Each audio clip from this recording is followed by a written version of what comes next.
Welcome to the New South Wales Community Policy Professionals 2022 webinar series. My name is Louisa Mamooney, and as host of the webinar today, I acknowledge the traditional owners of the lands on which we're meeting.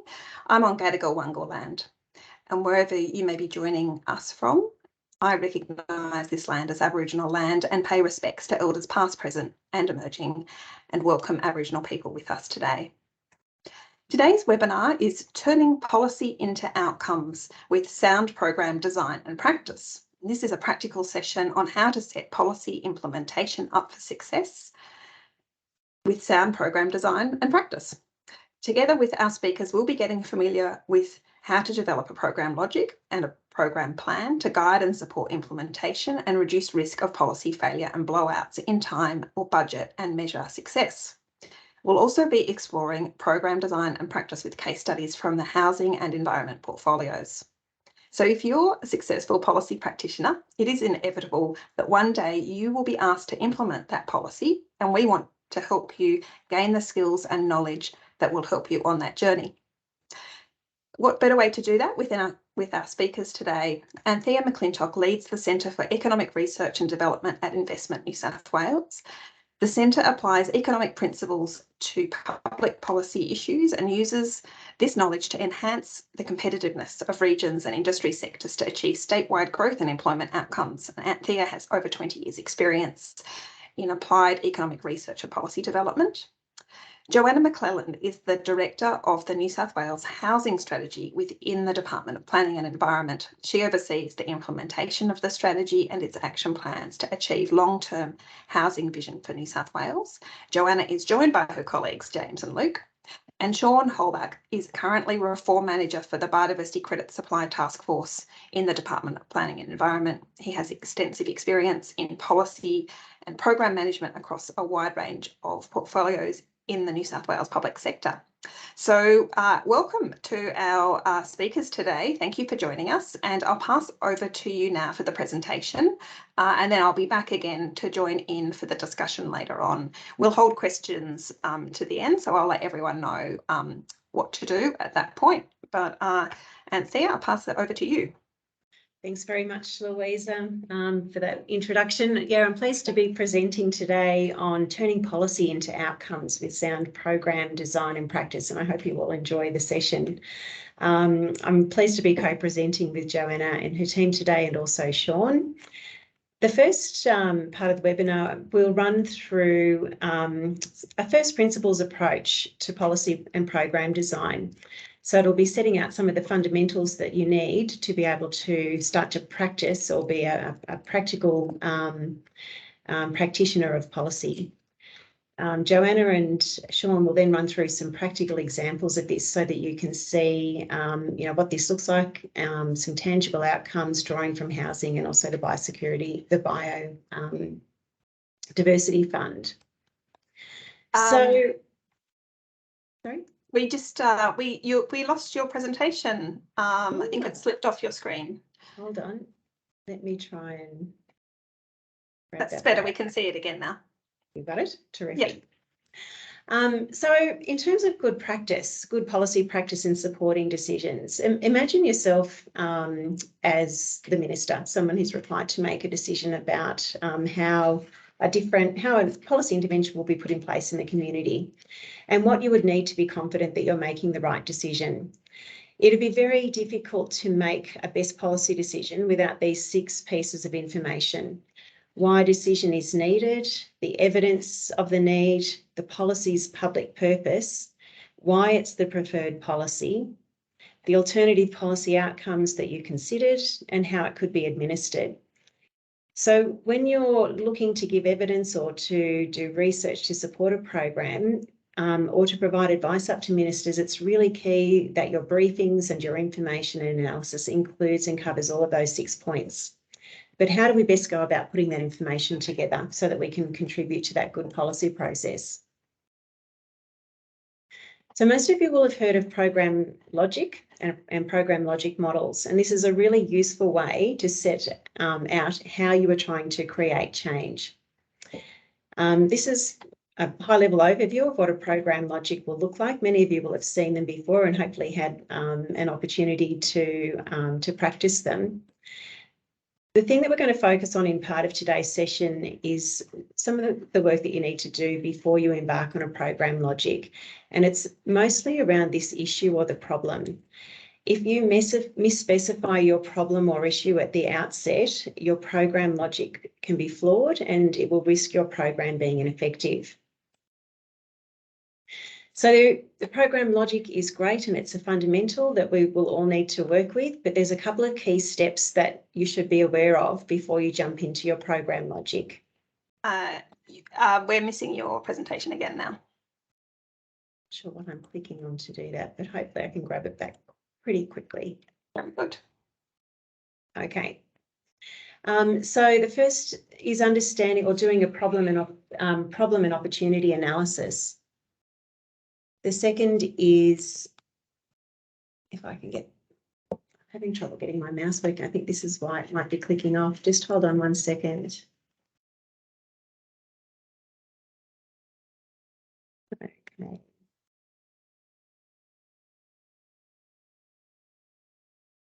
Sorry, I've lost my controls of my, oh, here we go. It's back again.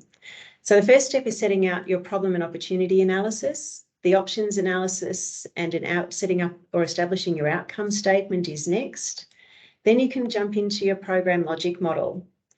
The final step is setting up indicators of progress, so things that you can measure to monitor the effect of your program and decide whether you need to adapt or change it.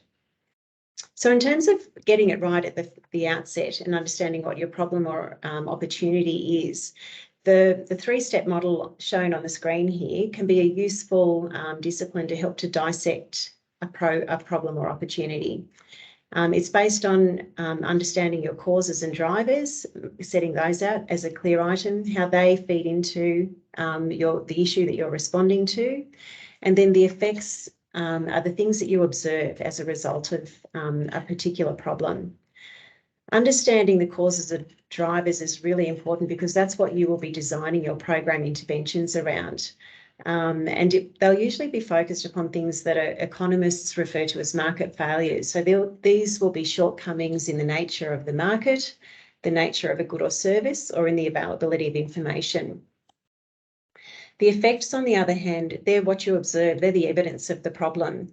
And these are really important to set up because they establish the base from which you can monitor change.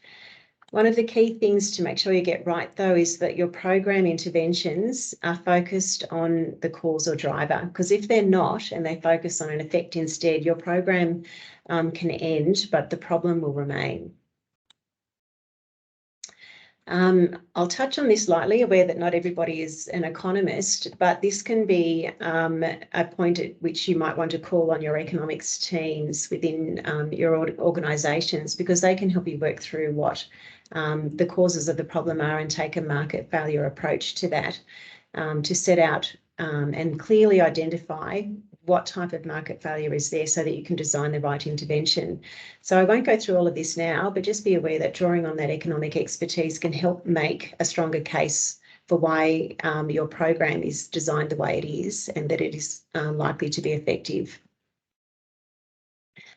Once you have those your problem sort of set out and clearly defined as a simple problem or opportunity statement, it's really important to make sure you've got evidence that the problem exists and evidence that it's significant enough to warrant doing further analysis. The second part of this is looking at the expected benefits from implementing a program and who those beneficiaries are.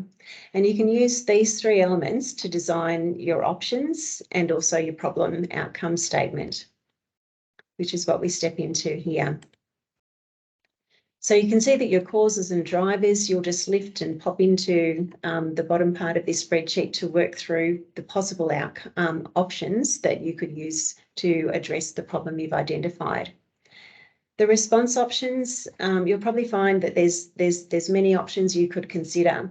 So doing a clear listing of those options can then help you work to narrow down what would be the most effective option. And again, this is an area where you might want to call on some economic expertise.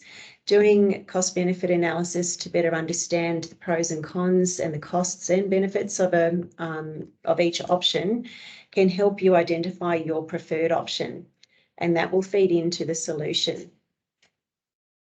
Just going to jump back. I can see my slides dropped out again.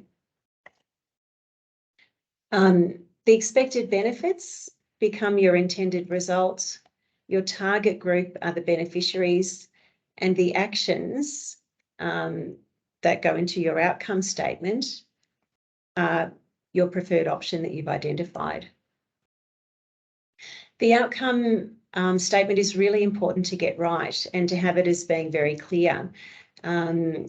Common practice across Commonwealth and state governments is to identify your outcome statement as having three elements: the intended result for a particular target group through doing particular actions.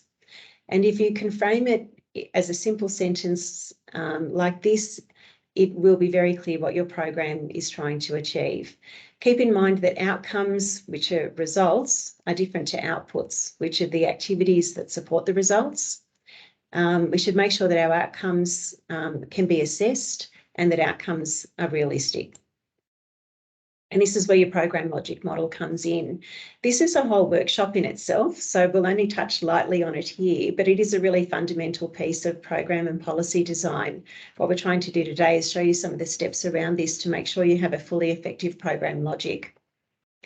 So the program logic model will include your issue or the problem, the target population, the options, activities that you will do through your program, the outputs, and also the outcomes.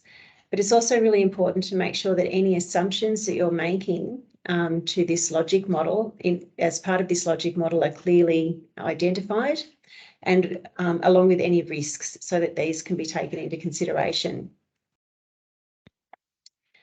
The next step in the process is to identify indicators of progress, and these are really important because there is uncertainty with designing programs. So program logic helps to make sure you've got logical linkages between the actions that you're proposing and the outcome that you're expecting to address a problem. But it's really important to be able to monitor whether your program is having an effect along the way. So there's 5 elements to developing specific and measurable outcome indicators. You must have an indicator or know what you're seeking to change. You should be able to identify your target group for whom things are going to change when the program takes effect or is implemented. You must be able to say by how much you're expecting your program will have an effect, the time frame for that so that it's specific and measurable, and also where, you know, the location. Often we're dealing with programs or interventions that are designed around a particular part of the state or location. So just to give an example of that, what we're trying to achieve is a key outcome indicator. And this will really just combine those 5 elements into one very simple sentence. So we've got an example here just of a program seeking to reduce offences against elderly people in homes and community settings. So the indicator, what will change, will be the number of offences. And you'll be relying on reported offences or recorded offences through systems that are established. If they're not established, that will be part of what you will have to design. The target group very clearly is elderly people. The quantity, how much you're wanting things to change by, should be clearly set so that you can monitor how well your program is progressing toward achieving that. The time frame should be set so that your program has a clear start and end, and then the location in which the change is expected to take place. When you combine those all into one sentence, you get your key outcome indicator. So it would be something like, this program is seeking to achieve a 60% reduction in the number of recorded offences against the elderly in New South Wales home and community settings within 2 years. So hopefully you can see from that that you're using that flow of your program logic from identifying the problem, understanding the causes of it so that you can design your interventions, bringing that information into an options analysis so that you can identify your preferred option, setting up your program logic so that you know how your program is going to work from the issue at the start right to achieving outcomes at the end. And then finally, with these progress indicators, how you're actually going to measure that, and to give a very clear and concise statement about what is actually being measured as an indicator of your program's success. With the indicators, once you have your statement, it will almost be not worth anything unless you've identified some potential data sources of that. And that can include surveys or official data sets from ABS or other sources of public information. Make sure they're set up from the start, because without this, you will not have your best opportunity to monitor your program and adapt it if you need going along. It's not always important to attribute all change solely to the program that you're doing, but with the program logic, it does set out the logical linkages and assumptions between the actions, the outputs and the outcomes, and it makes those assumptions transparent so that they can be debated, they can be discussed, and everybody's clear about the basis of logic underpinning it. So just by following those 4 steps, they do sound simple, but there is a lot in them, making sure that you have the fundamentals there to establish a good program that can truly have impact in the community.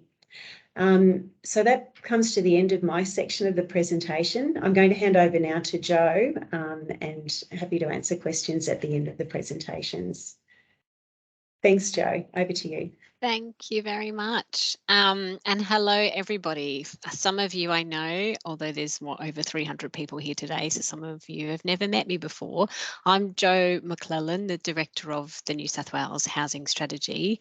Housing is a pretty big topic at the moment, and we have a whole of government housing strategy, and it takes more than one person to deliver this work. So with me today, we've got James Elliott, who's kindly driving the slides for us, but also Luke Marland, who was part of our housing strategy team, but is now moved across to the Office of Strategic Lands as a director there.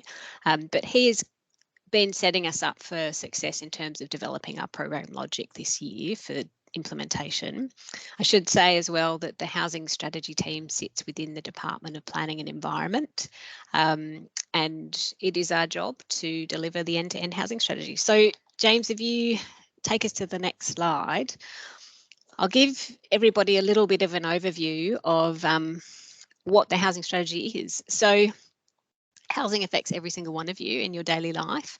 It was a Premier's priority, a Premier's charter letter request that the state develop an end-to-end housing strategy. So in 2021, we launched it. Now, the process that we underwent to develop the strategy was we spoke to many stakeholders to identify what are the key issues, trends, needs for people in their daily lives about housing.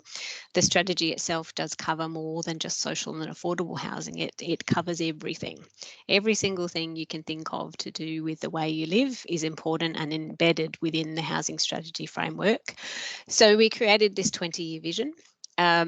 It's very much based around 4 pillars of supply, diversity, affordability and resilience, making sure that every action government takes and also our external partners do help to drive change and improvements so that by 2041, New South Wales will have housing that supports security, comfort, independence and choice for all people at all stages of their lives. Now, we wrote the strategy and I had a number of different questions from all of my friends and colleagues about how on earth do you write an entire strategy to cover every single aspect of housing, and it was a big task. Alongside it, we launched the Housing Strategy Action Plan, the first one, and on the next slide it just gives you a high level overview of there's 76 actions that have been implemented since we launched. They cover the 4 pillars of the strategy itself, focusing on data, regulation, government-owned land, a research agenda, and helping to support local governments and communities in delivering the right housing outcomes on the ground. So this first action plan comes to an end this year. Now, the first action plan that we outlined was really just kind of a shopping list, I'll be honest, about all of the things that government was doing that related to housing. A key part of that was for the first time to show actually that housing covers many different policy areas. It requires many, many people to deliver new programs and initiatives to support a big housing vision. So it set us up for a framework to keep developing into the future, which is where we're at next. So our housing strategy team, at the same time as reporting on tracking and progress and success of the first action plan, we're developing the next one. And we're trying to take a different approach in this as well. We're very much looking at a program logic and having a really good evidence base to build from in terms of the way we set new priorities for the next 5 years for the state. We're building on initiatives from the first action plan, but we're also developing new actions in response to emerging evidence. So since we launched the strategy, never before were we expecting the things to see in our state.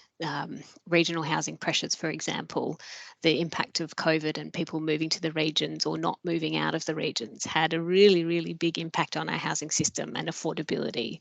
Looking at natural disasters, look, it used to be the 1 in 100-year floods, and they're happening more and more often. And we need to really care for the people who are deeply affected by flooding, fires. Often it's people who have less resources and abilities to pick up and move as well. So we're now having to focus very, very clearly on some of those initiatives and responses in the next action plan. As I mentioned before, the feedback we got was that it was just a shopping list in the first 2 years. So we're developing new initiatives. They're building on work already underway. The next plan is forward facing. So it's strategic, addressing a holistic and integrated way of defining solutions for New South Wales. We're making sure that we do have concrete measures for outcomes that are linked to the pillars in the strategy as well. And we also have to make sure that the next action plan is really flexible to respond to emerging needs, because there may be new things that pop up next year, the year after, and we need to be prepared to adapt for that situation as well. Before I pass on to Luke to talk about the program evaluation model that we've done, what's really, really exciting for us as a team is that whilst we sit in the Department of Planning, we work with multiple agencies across government all the time to come up with new initiatives, and it's our role to integrate all of them into the one place so that they all align, that the next plan is very well integrated in terms of clearly articulating our vision, where we want to get to, and making sure everyone is on the same page, singing from the same song sheet about how we do that, which is why a very good program evaluation, program logics are really important to the work we do in this next phase. Over to you, Luke. Thanks, Jo. Good to see you again. Hi, everyone. So basically, I just wanted to sort of provide an overview on how we worked early on in the development of the next Housing Action Plan to consider evaluation, and sort of provide an overview of a practical example of adopting a program logic approach for the action and program development to ensure that success could be measured. So as sort of Anthea has already touched on, evaluation plays a key role in supporting program decision making by helping us understand whether a program is working, in what context, when it's not, and why. Well-planned and executed evaluation provides evidence for improved program design, delivery, and outcomes. Do you mind just going to the next slide, James? So luckily with the housing strategy and action plans, it was a unique opportunity to adopt and implement an evaluation program for the strategy, as several action plans were to be developed over the life of the strategy, which provides the ability to evaluate, learn, and improve on outcomes through each iterative version of the action plans. The members of the Expert Housing Advisory Panel, who are an independent panel which is set up alongside the strategy to assist with development and implementation of the action plan, at one of their meetings, they noted that it was key to set the strategy up for success over the long term, and not simply to develop reactionary initiatives and actions. So an evaluation program is one way that DPE can respond to this feedback by implementing an outcome-based approach to action item development, which is supported by a robust evaluation framework. So essentially that involved adopting the program logic approach early in the action plan development with an intention to finalise an evaluation strategy, then develop a reporting tool and dashboard, and then undertake the evaluation in the future. Thanks, James. So interestingly as well, early on during the research for the evaluation framework, we found that the New South Wales Program Evaluation Guidelines include an evaluation matrix, which helps determine what level of evaluation is required for a specific program based on set criteria and scale and size of the program. So it provides ratings between 1 and 4.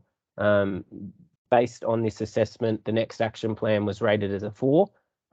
So it demonstrated the sort of high requirement for a robust and quality evaluation strategy.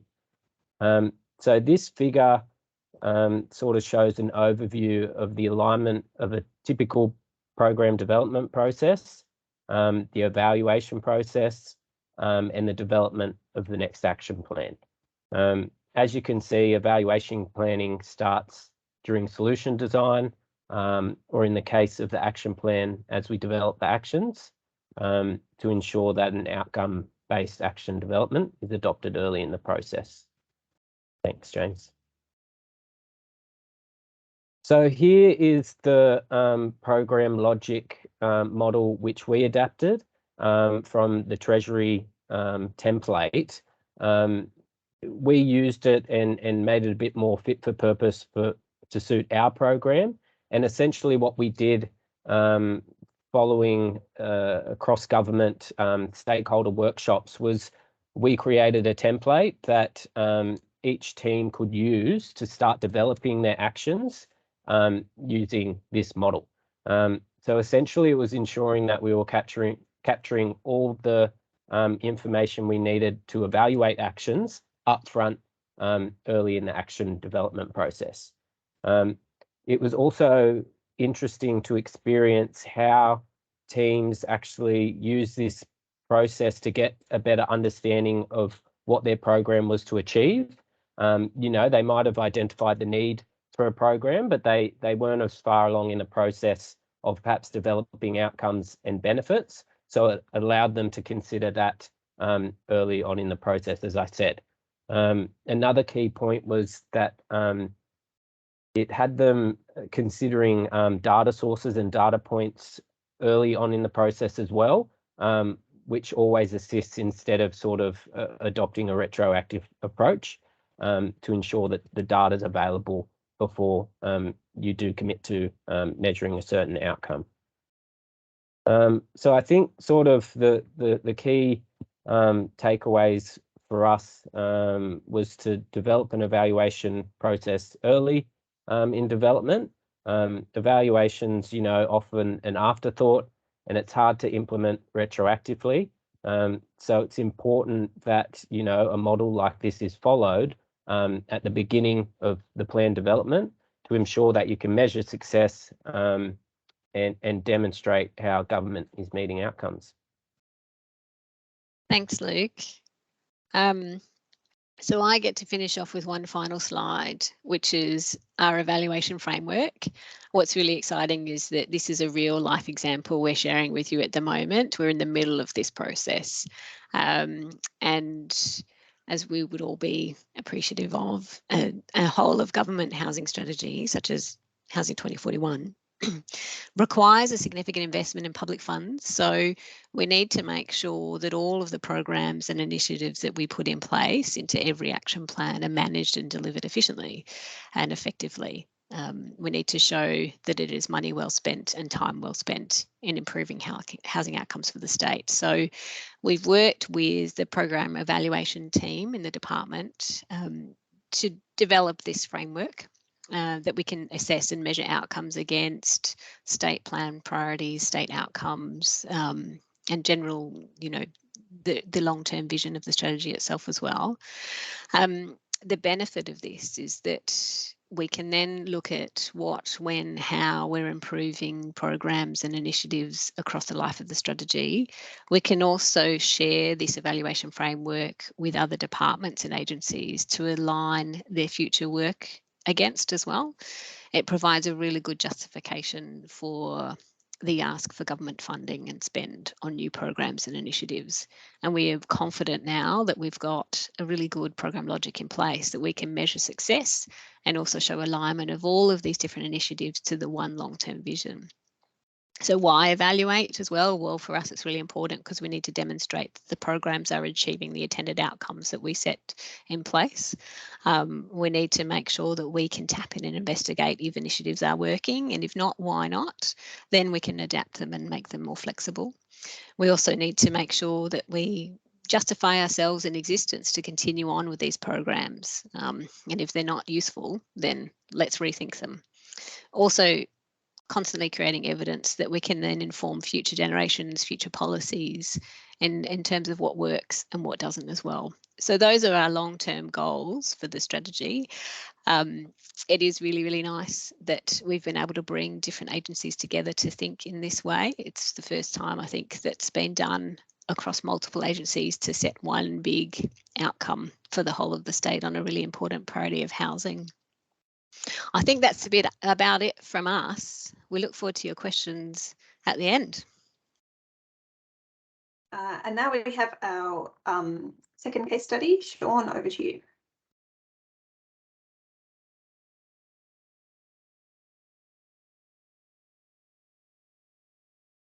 Apologies there, just having some technical difficulties. Can everyone see my presentation?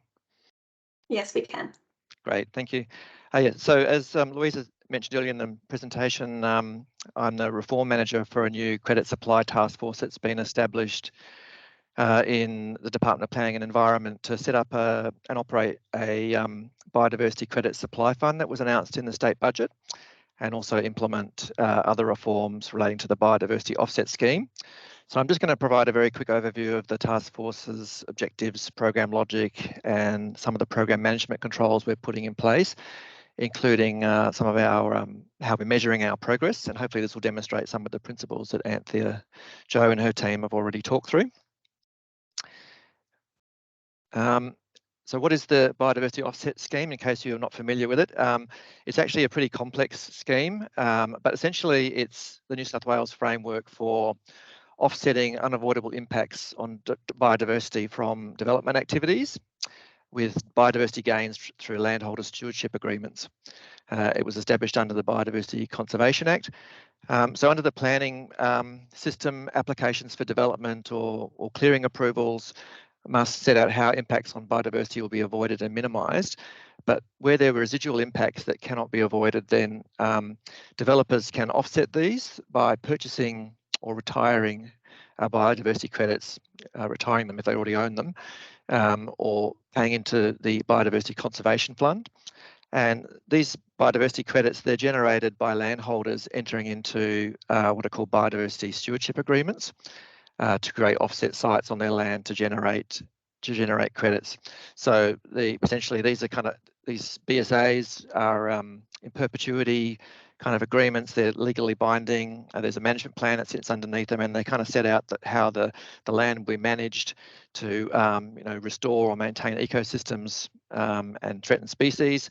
And through doing this, landholders can then generate credits that they can then sell. The credits are available on the market to be purchased by developers or other landholders, or the Biodiversity Conservation Trust to offset the impacts of development. And the system also has built into it a mechanism through which money gets paid through BSAs into the fund, so that there's sufficient funds over time to kind of ensure that the management of biodiversity on the stewardship sites is maintained.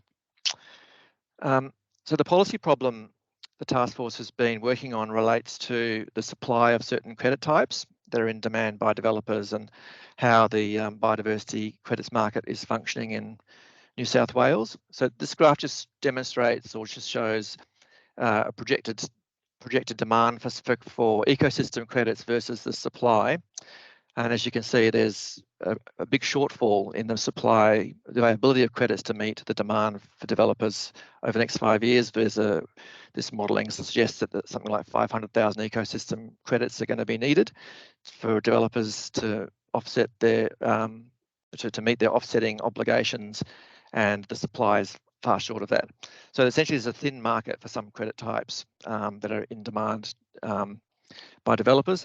And associated with that, there are kind of other issues to do with how the market's operating, like there's currently insufficient market facilitation, so landholders may not understand the opportunities that are available to them to enter into agreements to generate offsets, and developers are unclear about what types of credits are available in different areas to kind of that they might be able to access to meet their offsetting obligations. So there's a need for better data on supply and demand. The scheme is highly complex. There's a high level of bureaucracy, as you might have got a sense of that from the quick overview I provided. And there are a number of specific barriers that landholders face in terms of fees and kind of the cost of assessments and so on, and that are a bit of barriers to sort of entry into the scheme. So the policy response, or part of the government's policy response, is to set up a biodiversity credit supply fund, which was announced in the state budget. This work is kind of a broad suite of other reforms that are ongoing to improve the operation of the biodiversity offset scheme. So this is not the sole policy response, but this is an element of it. So the biodiversity credit supply fund, it's essentially an initial $107 million investment that is being put in place to enable the fund to sort of buy credits up front from landholders at a competitive market price based on forecast demand for major projects and infrastructure development. And those credits are then resold by the fund to developers so that they can meet their offsetting requirements. So it's essentially a kind of market intervention where funding is being made available to kind of stimulate supply and meet demand, and then to facilitate the market. And the intention is that the sale of credits will fund the purchase of more credits, so it'll be a revolving fund over time.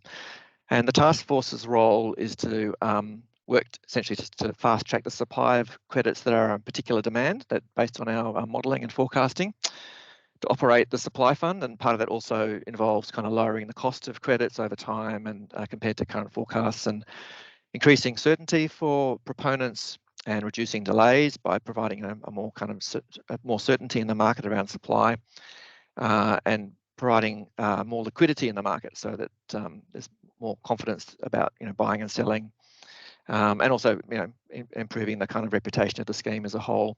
And there's also a stream of activity that we're implementing around the National Parks estate, looking at opportunities to add to that estate through biodiversity stewardship agreements, and improve the interface between sort of private land management through BSAs and public land management as part of the national parks.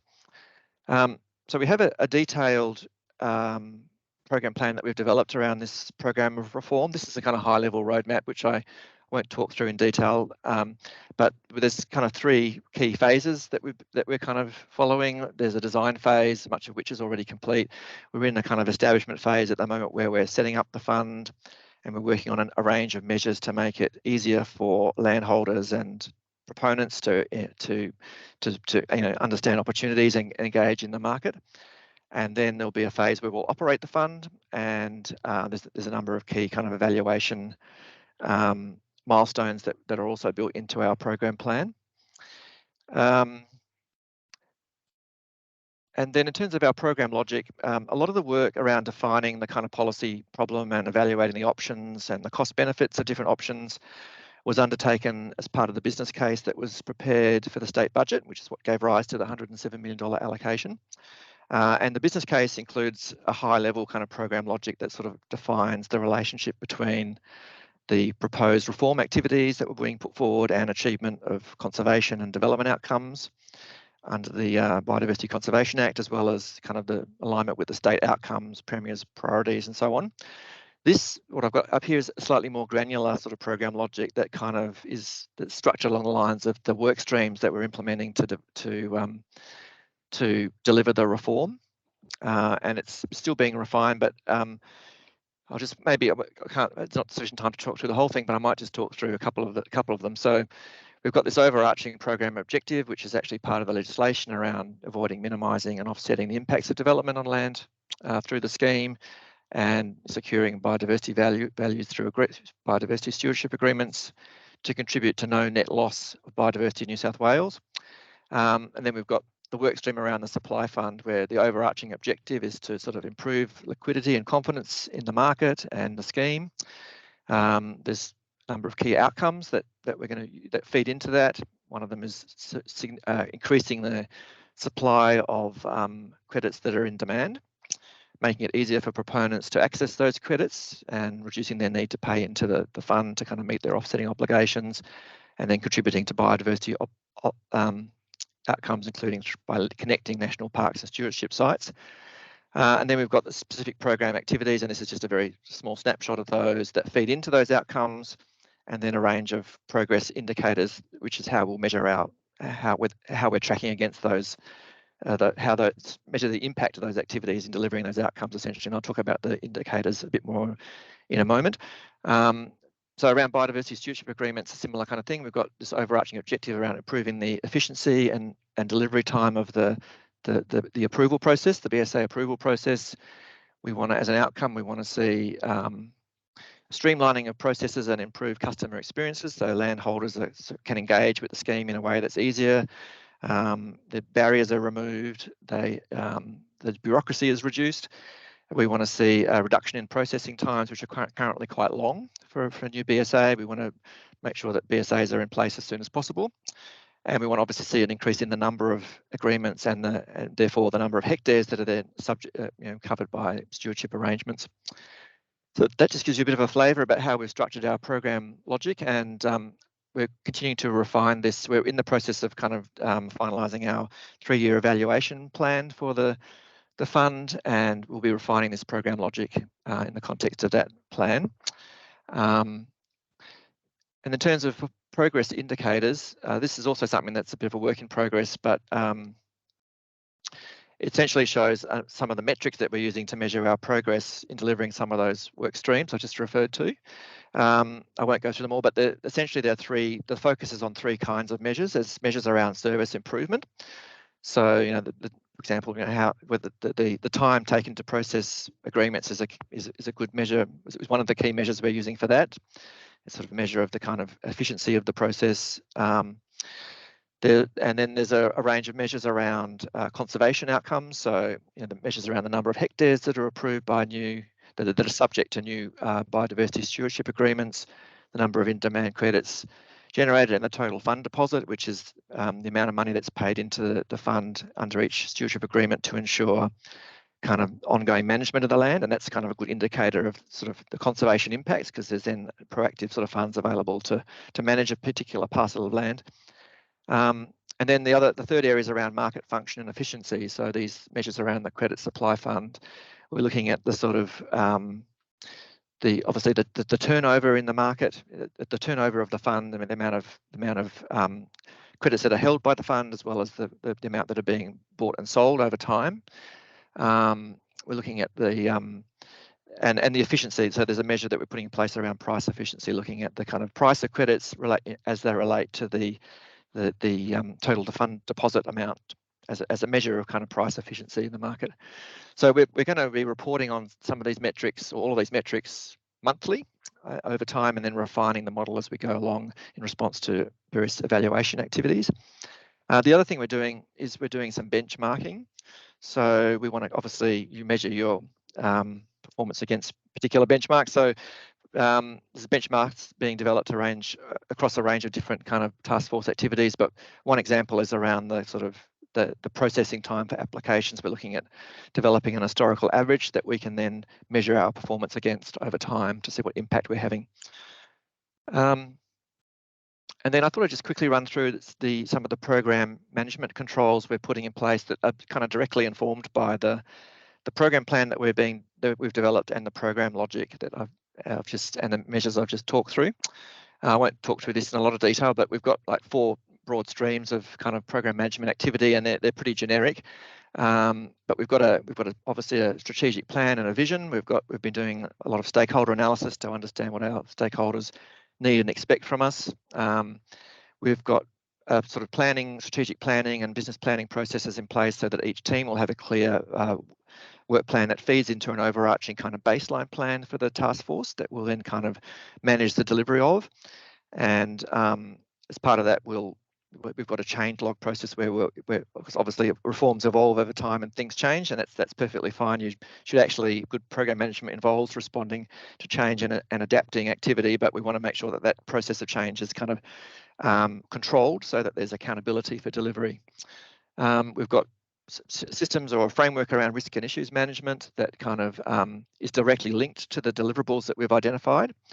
So we're looking at kind of delivery risks across each work stream, and the issues that as issues come up, we've got a protocol around how we manage them and escalate them to make sure we get a timely response so that the impact on delivery is minimised. There are a whole range of probity issues associated with the fund that we're also managing as a subset of that. And then we do reporting. So reporting is a critical aspect of obviously program accountability. We do a monthly status report for our minister and executive. We're developing a performance dashboard where we'll look at sort of performance trends against those metrics over time. And we're also looking at sort of public information that we will be putting out so that people understand the impact that the fund is having. And there is a 6-month there's a commitment to a 6-month progress report later this year that we'll be working on, as well as a 12-month evaluation of the task force next year. And then in terms of our evaluation activities, we'll have an evaluation plan which will set out our kind of short-term and long-term evaluation kind of activities.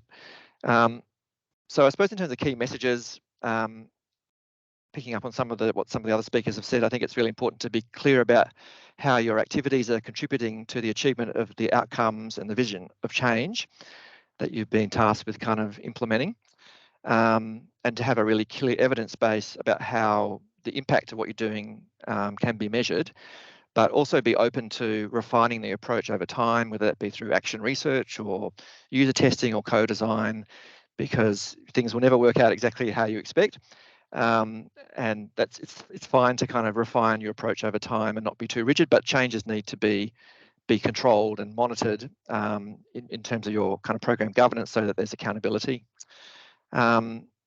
The other thing I would suggest is just in terms of program management is to try and minimise unnecessary processes and bureaucracy that can actually detract from delivery. This is particularly important when you've got limited time and resources, which is probably the case across most public sector agencies now. So we've tried to be really, the principles on the right there kind of set out how we're just trying to make things as streamlined as possible, but also just have sufficient controls in place to make sure that we can continue to monitor our impact and remain accountable for delivery. That's the key thing.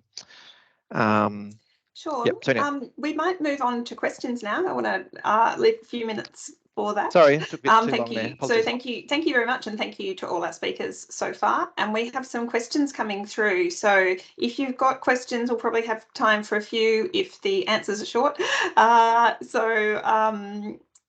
We'll get started. I think, sorry, Ananda Kumar, I think we should start with your question because I think it's really fascinating, the case study from housing in terms of the working across different agencies. Nanda Kumar, would you like to come on and ask your question, or I can ask it for you? Thank you, Louisa. Thank you for all speakers. It was really informative. My question is that in the activities that were shown in the program logic, I didn't see specifically any relation to the transport impact assessment of any housing that you do, because transport and housing are complementary. And in this context, I just want to give you an example. I raised this previously in other forums. High-speed rail, which is so late to come to Australia, will impact housing prices, provide opportunities, land use values, and all those things. So has this been considered anywhere? Because the whole thing is integrated, as I think Anthea has mentioned in the thing. And in that part of integration, we should also bring in transport impact assessment. As we have seen in the last 11 years, from 2011, the current government, where the policy of horizontal, going outside in suburbs versus vertical. Now you see vertical everywhere, but the roads are the same. The vehicles have increased. The impact is high. I'm not saying it is wrong. I'm saying, has this been considered? That's number one. And should be part of your evaluation, part of your thing is only a submission. Okay. And then, and I'm also, secondly, it would be, take that government should also consider, I see that you are creating a market mechanism. The last speaker, when he was talked about the credits, have they considered anything called infrastructure bonds floating in the market with the AAA rating of New South Wales government, which is also another source to fund your infrastructure, including parkways, land maintenance, and other things. That's all I want to submit, please. Yeah, thank you very much. Thank you. I think we'll just stick with the first question. Joanna, how has transport been integrated? Yeah, look, it's a really, really important point, and the short answer is yes. So if you look at the objectives and how we're achieving the vision, one of those is 6 of them, and one of them is better alignment of infrastructure and community services with housing. It's a really, really important point.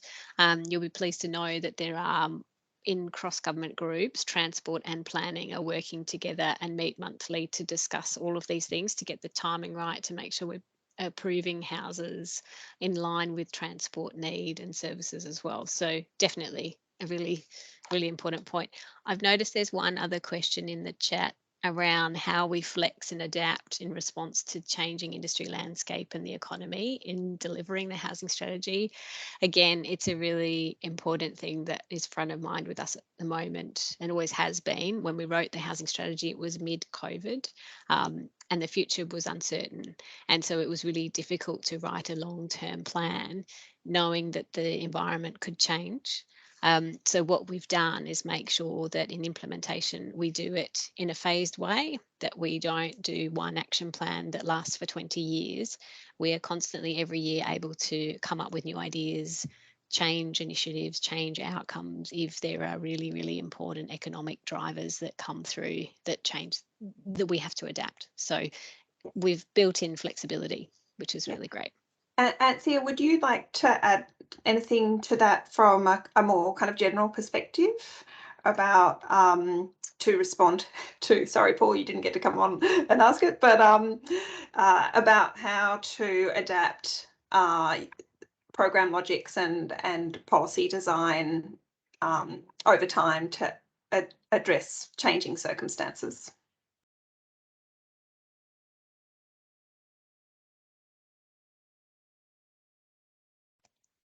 You're on mute. The technology working soon. Probably draw your attention just to the causes, like understanding those causes has probably helped Joanna's team identify a comprehensive set of issues and items that need to be accounted for in developing the housing strategy so that there are no gaps in it. And I guess running through that, sort of systematic process of program design helps you identify if there are any gaps or things that you've missed. In terms of Lisa's question, in terms of retrofitting a program logic to a collection of projects already underway, sometimes, yeah, that does happen, and we have been in that circumstance before. And my advice to that is to go back to understanding what the problem is you're trying to address, work through that, and then look at the projects that are fitting to address that problem and that are not. And then that might help you identify things that you perhaps don't need to be doing anymore, or that aren't strongly aligned with addressing a problem that's evidenced.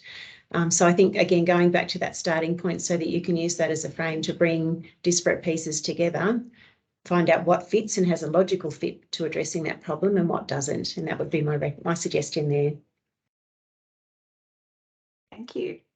We'll now hear from Hannah. Hannah, would you like to turn your camera on and ask your question? Yep, thank you for your presentations. They're all really good ones. I just had a quick question because with cost benefit analysis, often it identifies the major equity groups that we need to try and target and address to make sure that whatever we push through actually has really good coverage.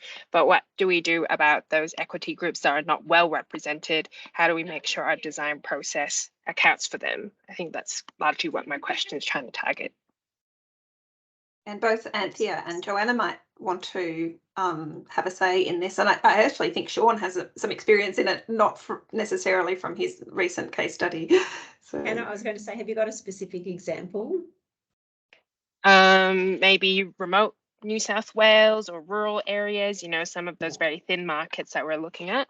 Yeah, and I guess that's part of like when you work through understanding a problem and understanding your target audience, who you're trying to affect change for, that will help you identify the demographic or the group that you're working with and understand the underlying impacts for them. It might be, you know, geographic distance, it could be economic disadvantage or social disadvantage. So when you work through that and identify your target group, you can then, you know, better understand what might be some of the social or economic drivers underpinning how that that demographic or group that you're trying to reach will be impacted by your program. Yeah, and just adding to that, for if you're looking at housing, for example, it's really important for us to know who's out there and speak to multiple stakeholders all the time. We listen to views, and that helps us devise and define the problem that we're trying to solve. But what we've also found in our work is it's really important to step back and see the bigger picture and not bring in our assumptions too much on, you know, assumptions on the way people live, the things that are costing them. It's, you need to really understand on the ground how people are living in order to define proper programs that are going to help support them. I might just add, in my context, we're doing, we've got some work around customer journey mapping and behavioural insights that we're using to inform how we engage with landholders. So really sort of understanding the kind of experience in terms of how people engage with the scheme from end to end, so that we can really sort of try and develop approaches to engaging that are more accessible. Thank you. Our next question is from Vesna. Would you like to come on and ask your question, Vesna?